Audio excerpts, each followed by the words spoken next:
Welcome back. This is Lisa with Module 3, ActivInspire Basics. Today we're taking a look at annotation tools and a few simple activities that you could do with those tools and your students. So let's go straight over to ActivInspire. What am I referring to when I talk about annotation tools? I'm referring to the pen, the highlighter, and the eraser. So if you look over at your toolbox, you'll notice we have our select tool, which is our cursor. We also have our pen, an eraser, and highlighter. I'm going to select the pen, and there's two different ways that you can change the size. So I'll select the small one. I could also pull this and make it even larger, or select another one of the circles. And all three of these tools' size are changed the same way. Let's say that I have the highlighter and maybe I want to change the color. You simply change the color by clicking there, or you can right click and get a huge variety of colors. So maybe I would like a real pale blue,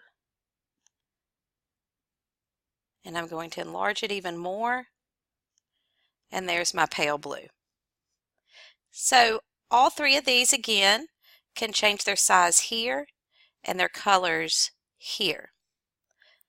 Now you typically see me using the spray bottle, so this time I'm going to use the eraser. I have it set decently large, and I'm erasing everything.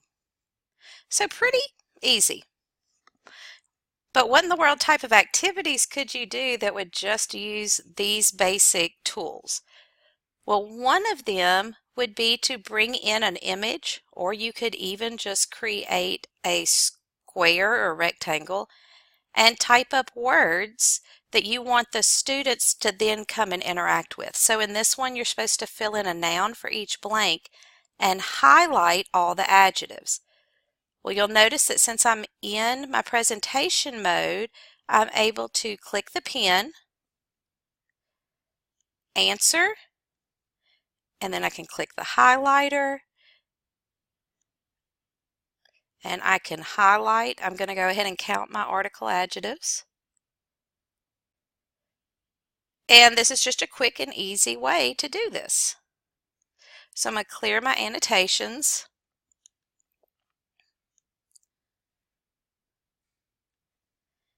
This time I'm going to grab sample 2, and remember in the other video where there were all these different ways that you could bring in PDFs? Well, now I'm actually using that PDF in a lesson. This one has all the answers on here, so I could use a shape and cover that up so that it would be self-checking, or I could use a pen, make it larger, and turn it white. And let's see if that's going to be large enough. Not quite enough for just one strip. So let's see if I can enlarge it just a little bit more. And I'm going to test it with this one. So now the answers are covered up. The students can then come up and write whatever their answers are. Let me shrink this just a little bit. And when you're going over the whole thing with the class, you can use the eraser and simply erase to reveal what is underneath. So it kind of looks like it's magic, and it's really fun.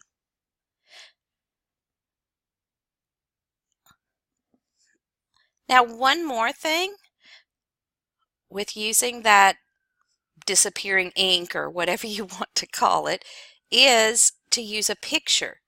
Remember we discussed how you could bring pictures in. One way was through a camera. You could also use a snipping tool or just insert. So if you have a picture or you've grabbed one from your resources, you can also do the same thing with the whiteout. I'm going to cover up the words. Notice I need to get it a little larger.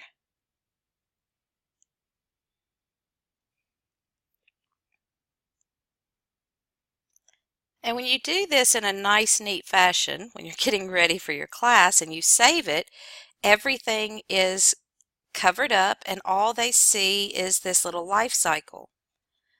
Then while you're talking, you're able to maybe have them answer, and you simply wipe to find out what the answer is for each stage.